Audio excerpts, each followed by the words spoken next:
नमस्कार साथियों, गौरव ज्ञान धारा में आप सभी का स्वागत है। आज के इस सेशन में अपन बात करेंगे चतुर्थ श्रेणी कर्मचारी से रिलेटेड।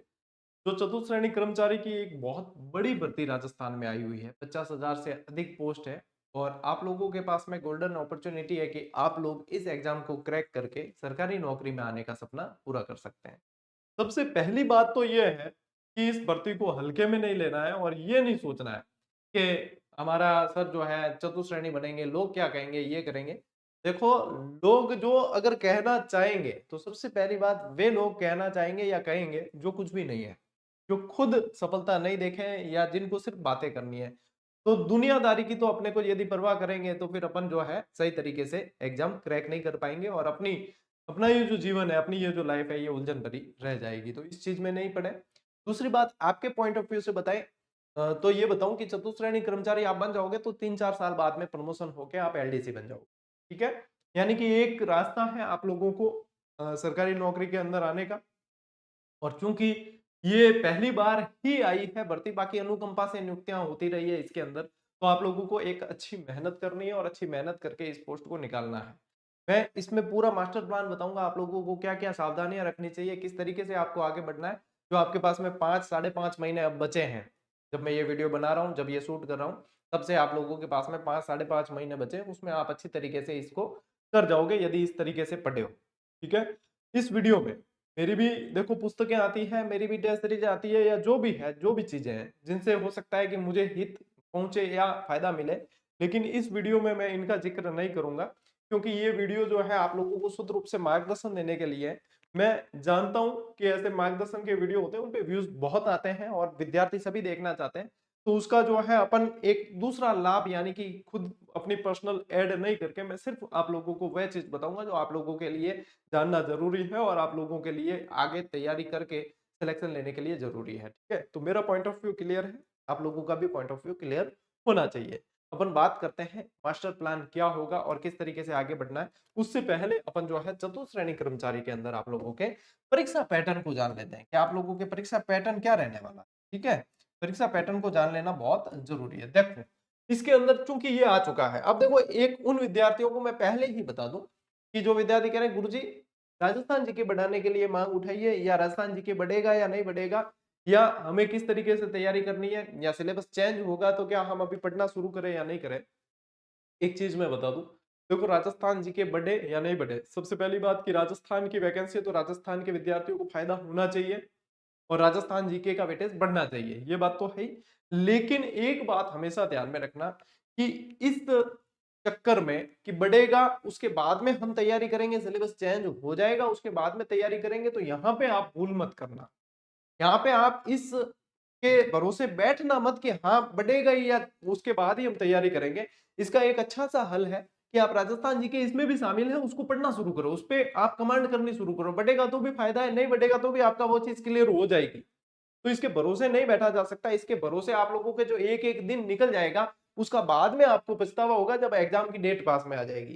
कंपटीशन इसमें भी इतना आसान नहीं है, लाखों की संख्या में फॉर्म आएंगे, एमबीए किए हुए, बीए एमए किए हुए फॉर्म भरेंगे, तो कंपटीशन दिखती बात है कि बहुत अच्छा होने वाला है।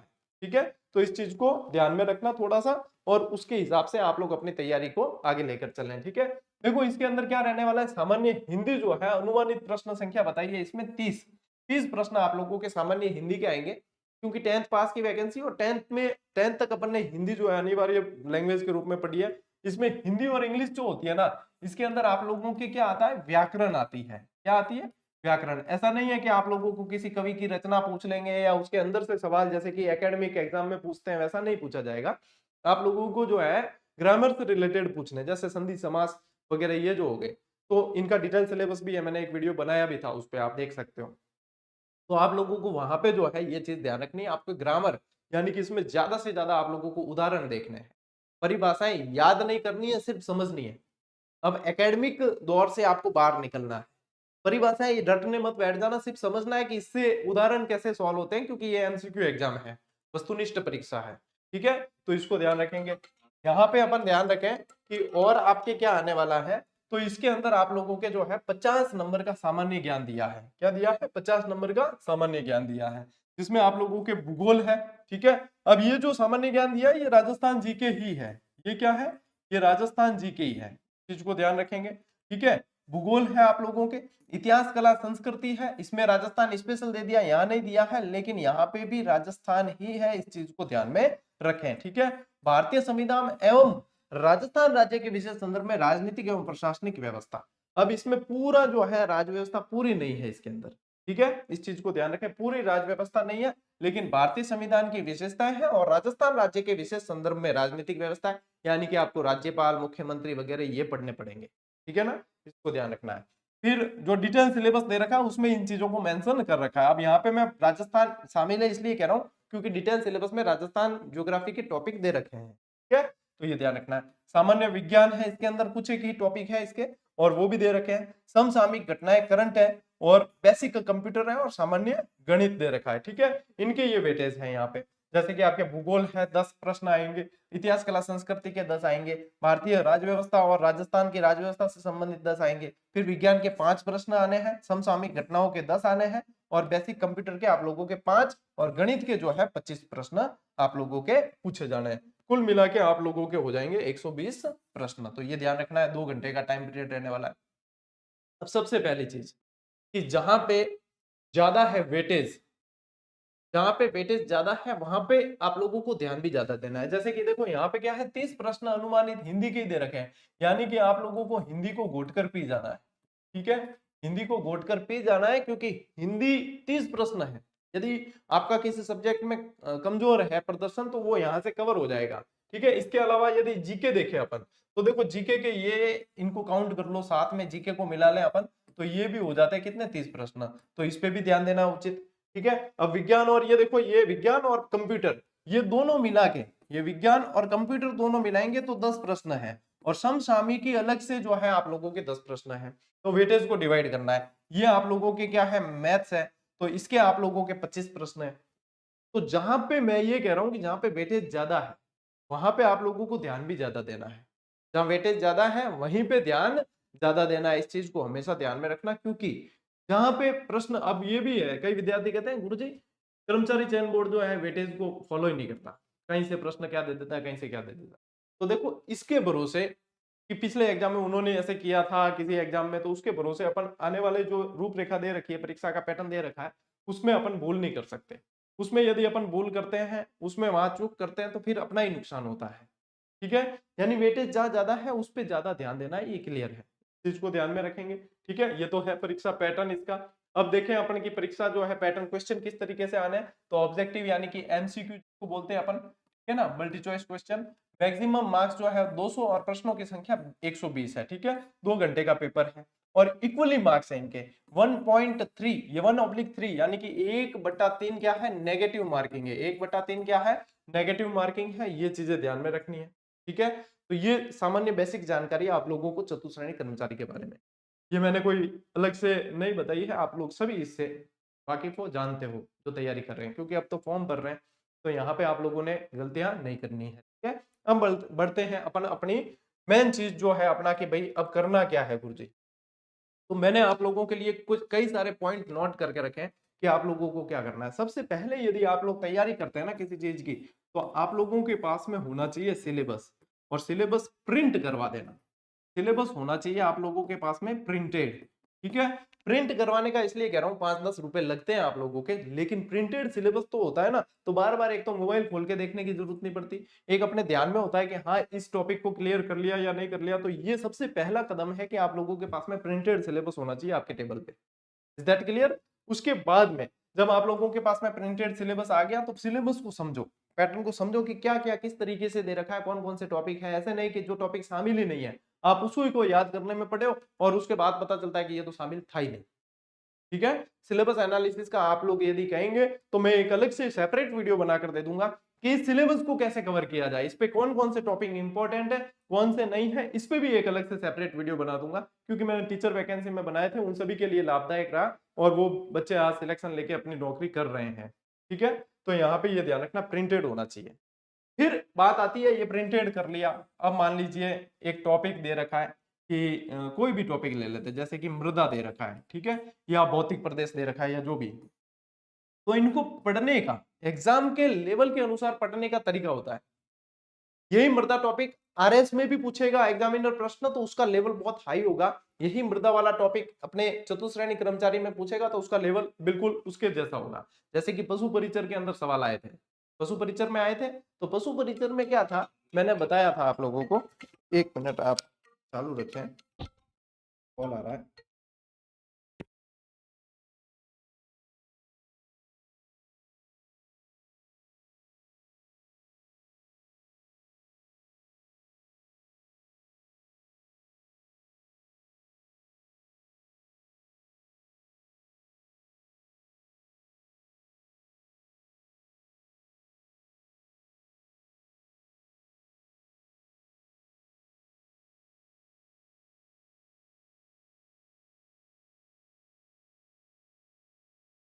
क्षमा चाहता हूँ, बाकी कुछ बार कॉल अर्जेंट होते हैं तो क्या है कि सेशन के बीच में भी। देखो मैं ये कह रहा था कि मृदा का टॉपिक है, तो जैसे आरएस में कई बार जो है प्रश्न बहुत हाई लेवल के आते हैं, उनके मतलब जबरदस्त तरीके के विभाजन वगैरह पूछ लिए जाते हैं। तो ऐसा नहीं है कि उसको देख के अपन घबरा जाए या उसको देख के अपन इस लेवल की तैयारी का मतलब कोशिश करने लगे कि अपन सामान्य भी छोड़ दें, अपन सामान्य भी छोड़ दें। ऐसा नहीं करना है अपने को, अपने को लेवल लेकर चलना है। और लेवल का पता कैसे चलेगा, उसी लेवल का कोई एग्जाम पीछे हुआ है क्या? तो बिल्कुल हुआ है, आप लोगों के लिए एक एग्जाम हुआ है पशु परिचर। कौन सा एग्जाम हुआ है? पशु परिचर का एग्जाम हुआ है, ठीक है।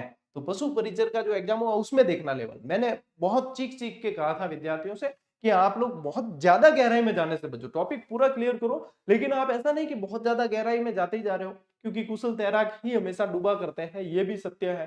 तो अपने एग्जाम के लेवल के अनुसार चलना है, इस चीज को हमेशा ध्यान में रखना है। एक जो विद्यार्थी गलती करते हैं वो ये करते हैं कि देखो वैकेंसी तो अभी जैसे जैसे चतुश्रेणी की आ रखी है, ग्रेड 3 की आई है, ठीक है, वरिष्ठ अध्यापक की आई है, स्कूल व्याख्याता की आई है, तो विद्यार्थी ये सोचते हैं कि वैकेंसी मेरे जो है सारी मैं सबकी तैयारी कर लेता हूँ। तो वो कई बार तो मैनेजमेंट पढ़ने बैठ जाता है स्कूल लेक्चरर की, फिर वापस पशु परिचर अपने इसके चतुश्रेणी के अनुसार पढ़ने लग जाता है, फिर कई बार ऐसे हो जाता है। तो इसमें आप लोगों को मैं एक सत्य बात बता दूं कि जो व्यक्ति एक टारगेट लेकर चलेगा, सिंगल टारगेट, ठीक है, कि जिसका सिंगल टारगेट है, जिसका सिंगल टारगेट मान लीजिए स्कूल व्याख्याता ही है, तो वो स्कूल व्याख्याता की ही तैयारी करेगा तो 100% वो निकालेगा।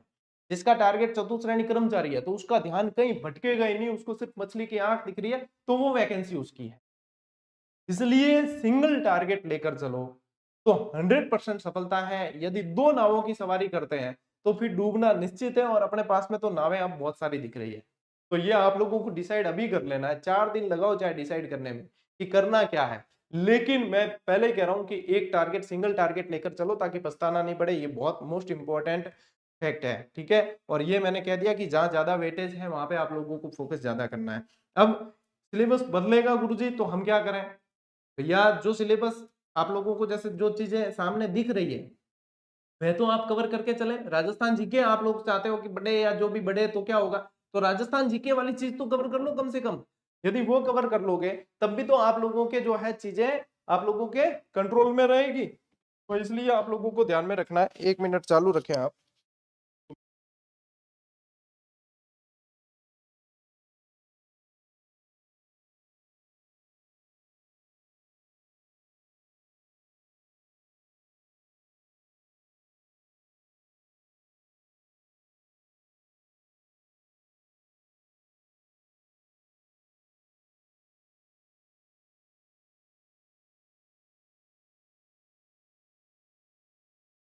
क्षमा चाहता हूँ, लेकिन अब सेशन में व्यवधान नहीं आएगा। देखो मैं यही चीज कह रहा हूँ कि आप लोगों को क्या है, सिलेबस बदलेगा के चक्कर में आप लोग मतलब हथियार डाल के बैठ मत जाना, अपनी तैयारी को कंटिन्यू रखना। एक अपना सिलेबस बदलाने का या राजस्थान जीके का वेटेज बढ़ाने का एक कार्य अलग है, लेकिन पूरा ही ऐसा नहीं कि सोशल मीडिया पे वही तलाशते फिरो, तो वहां पे आप लोगों के भूल हो जाएगी। इसलिए इस चीज का अभी ध्यान में रखना, ठीक है। और एक काम करें, अभी जब तैयारी स्टार्ट कर रहे हैं आप, तो आप लोगों के सामने जो सिलेबस है, आप लोगों के सामने जो सिलेबस है, एक कोशिश करें कि जितना जल्दी हो सके इस सिलेबस को एक बार कवर किया जाए। एक बार सिंगल बार जो है प्रत्येक टॉपिक पढ़ लिया जाए, प्रत्येक टॉपिक पे नजर मार ली जाए। ये जितना जल्दी कर लोगे तो क्या होगा, एक फायदा मिलेगा आप लोगों को कि आप लोगों के नजरों में कम से कम रहेगा कि कौन सा टॉपिक इसके अंदर है कौन सा नहीं है। इससे याद होगा ये जरूरी नहीं है, और याद पहली बार में होता भी नहीं है, लेकिन आप लोग एक बार नजर मार लोगे ना, जितना जल्दी हो जाए, तो एक बार ये हो जाता है कि हमने सिलेबस एक बार कवर कर लिया, अब कोई किसी तरह की चिंता नहीं है। फिर धीरे धीरे आप लोगों के जो है रिवीजन की संख्या बढ़ने लगेगी। 2-4 बार आप लोगों ने रिवीजन कर लिया तो बहुत सारा कंटेंट याद होगा और कॉन्फिडेंस लेवल होगा आप लोगों का हाई। ठीक है, तो इस चीज को ध्यान में रखना कि एक बार जल्दी से जल्दी अपने सिलेबस कवर किया जाए। एक बनाओ आप टाइम टेबल, ठीक है, ये बहुत नेसेसरी होता है। अब टाइम टेबल में कई विद्यार्थी गलती करते हैं, वो ये करते हैं सुबह 6 बजे उठूंगा, 7 बजे नहाऊंगा, 8 बजे नाश्ता करूंगा, 9 बजे पढ़ने बैठूंगा, 9 से 10 ये पढ़ूंगा, 10 से 11 वो पढ़ूंगा। ये बिल्कुल गलत टाइम टेबल है।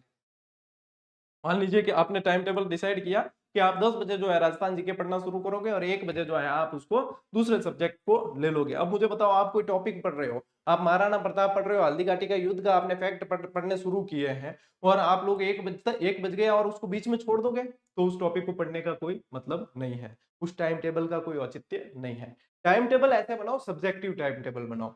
सब्जेक्टिव का मतलब है कि हाँ, आज मुझे जो है भले 4 घंटे लगे या 5 घंटे लगे, आज मुझे महाराणा प्रताप वाला टॉपिक जो है जैसे पढ़ना है तो वो पूरा पढ़ूंगा मैं, चाहे 6 घंटे लगे। ऐसे 2-3 जो है डेली टारगेट लो कि हाँ, डेली टारगेट बहुत जरूरी होते हैं। इस तरीके से अपने टाइम टेबल को सेट करो कि आप लोगों के जो है टॉपिक भी क्लियर हो और आप लोगों का इंटरेस्ट भी बना रहे कि 5 बजे जो है मैं खाना खाने जाऊंगा वगैरह। ये टाइम टेबल बहुत गलत होते हैं। तो इसको टाइम टेबल बनाने की चीजों को भी आप लोगों को थोड़ा सा सीखना होगा, ठीक है, इसको ध्यान रखें। घंटे के अनुसार टाइम टेबल नहीं होते। एक सामान्य सा प्रश्न आता है मेरे सामने कि सर, हमें सरकारी नौकरी ये निकालनी है, तो इसके लिए जो है कितने घंटे पढ़ना होगा हमें दिन में? घंटे भैया डिसाइड नहीं होते। कई जने जो है 2 घंटे में पढ़ के बहुत अच्छी मेहनत कर लेते हैं और कई जने 10 घंटे भी किताब लेके बैठे रहे तो उनसे कुछ नहीं होता। तो घंटे मैटर नहीं करते। आप लोगों को ये यदि वहम है कि हम कितने घंटे पढ़े ये कोई बता दे तो हम निकल जाएंगे, तो ये सिर्फ वहम है। और दो चीजों का कोई इलाज नहीं होता, एक तो अहम और एक वहम। तो इन चीजों को पालना नहीं है, ठीक है। एक ये एक भैया बहुत एक काम की चीज बता रहा हूँ कि अति से बचो। एक तो पुस्तकों की अति से, मैटर की अति से, मार्गदर्शन की अति से।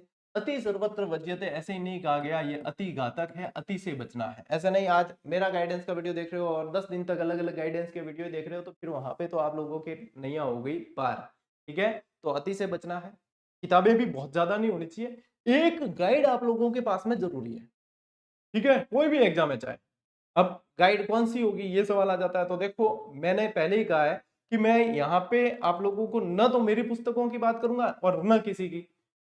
जो पैटर्न आप लोगों के अनुकूल है, जिस शिक्षक पे आप लोगों का विश्वास है, वह गाइड पढ़ो आप, चाहे कोई भी प्रकाशन हो सकता है, कोई भी लेखक हो सकता है, कोई भी पुस्तक खराब नहीं होती और कोई भी लेखक अपनी तरफ से पुस्तक में कमी नहीं छोड़ता। ये चीज है, बस पढ़ने वाले का पैटर्न अलग अलग होता है, उसका तरीका अलग अलग होता है, इस चीज को ध्यान में रखना है, ठीक है। तो यहाँ पे ये क्लियर कर देना, एक गाइड होनी चाहिए। और एक गाइड के अलावा मान लीजिए राजस्थान ज्योग्राफी में आप और कुछ पढ़ना चाह रहे हो या हिस्ट्री में और कुछ पढ़ना चाह रहे हो, तो उस गाइड के साथ में आप अलग अलग कोई एक एक पुस्तक और सेपरेटली देख सकते हो। लेकिन ऐसा नहीं कि आप राजस्थान ज्योग्राफी की 7 पुस्तक लेकर बैठ गए तो फिर हो गया बेड़ा पार, फिर आपको कोई नहीं बचा सकता। इन चीजों का ध्यान में रखेंगे। मार्गदर्शन की अति से भी बचना है, क्योंकि मार्गदर्शन ही लेते रहोगे तो पढ़ोगे कब। तो ये चीजें अपने को अभी से ध्यान में रखनी है। एक सामान्य प्रश्न ये भी आता है, सर कोचिंग करने से सिलेक्शन होगा या सेल्फ? तो देखो, चाहे कोचिंग करोगे तो भी सेल्फ स्टडी जरूरी है, तभी सिलेक्शन होगा। कोचिंग इसलिए होती है कि आपको माहौल मिलता है, आपको मार्गदर्शन मिलता है। कोचिंग वाले कोई घोट के नहीं पिलाते, या आप सोचो कि कोचिंग के पास में पेपर आएगा और हमें मिल जाएगा, तो नहीं होता। तो यहाँ पे मार्गदर्शन जो है वो कोचिंग वाले देते हैं। माहौल मिल जाता है कि वहां इतने सारे पढ़ने वाले होते हैं तो अपने को क्या एक माहौल मिलता है कि हाँ ये चीज है। लेकिन आप लोगों ने कहीं से एक बार कर रखी है तो आपको कोई आवश्यकता नहीं पड़ती कोचिंग की, और नहीं भी कर रखी तो भी नहीं पड़ती। मैंने जो सिलेक्शन लिए थे तो मैंने कहीं से कोचिंग नहीं की थी, लेकिन फिर भी लिए हैं। तो ये होता है कि अंदर का जज्बा जोश जुनून यदि है ना, तो जरूरी नहीं है कि कोचिंग हो तभी सिलेक्शन हो। मेरे पास में हजारों उदाहरण ऐसे हैं जिन्होंने कोई कोचिंग नहीं की लेकिन उनका सिलेक्शन है, आज सैलरी उठा रहे हैं। तो इन भ्रांतियों से बचो और लक्ष्य की ओर सीधे आगे बढ़ो, ठीक है, ये भी ध्यान रखना।